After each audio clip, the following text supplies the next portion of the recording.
Hello, in this video I'm gonna show you how to take a screenshot on HP Pavilion 15. So you need to use a keyboard shortcut. There are two ways of doing that, either Windows Shift and S at the same time. It should open the screenshot tool, which I'm gonna show you in a moment and explain everything. But also you can just click on print screen.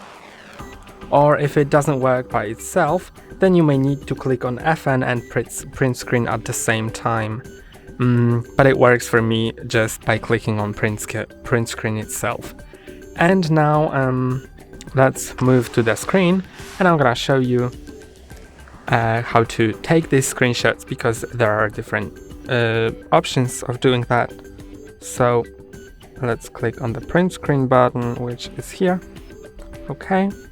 And now you can choose either screenshot or screen recording, and you can set it to rectangle, window, full screen or freeform, and I'm gonna show you all of them.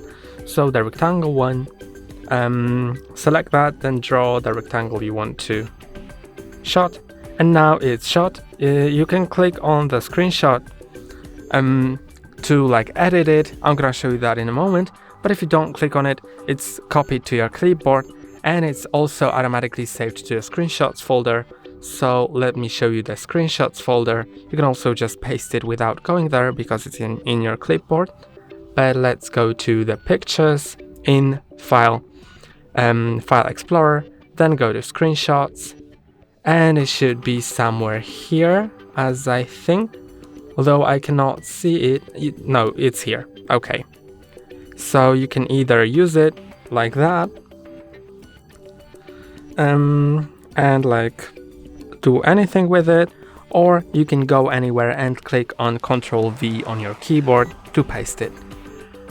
Now I'm gonna show you the other ways. So let's do the window screenshot. So first I'm gonna open any app, then click on print screen, and now I can select the window option and hover over the window I want to screenshot, then click on it, and it'll screenshot it.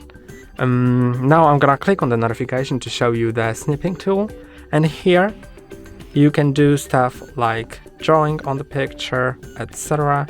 So I'm gonna do it now. I have the pen, which I also can change the color and size of, and I can draw stuff on the picture.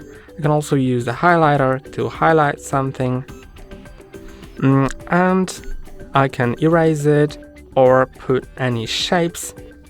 Then I can also crop the image or do any text actions, whatever. And I can then either save it or copy it. I'm gonna close this tool, and now let's take a full screenshot. So let's just select the full screen, and it automatically immediately takes the screenshot. So it's taken now, and now I'm gonna take a freeform screenshot, which I don't find really useful, but there is a way of doing that, so let me just show you. Now you just select the freeform, and you can draw the shape you like. Then it's screenshotted in this exact shape. And this is all for today. Don't forget to like and subscribe. See you next time.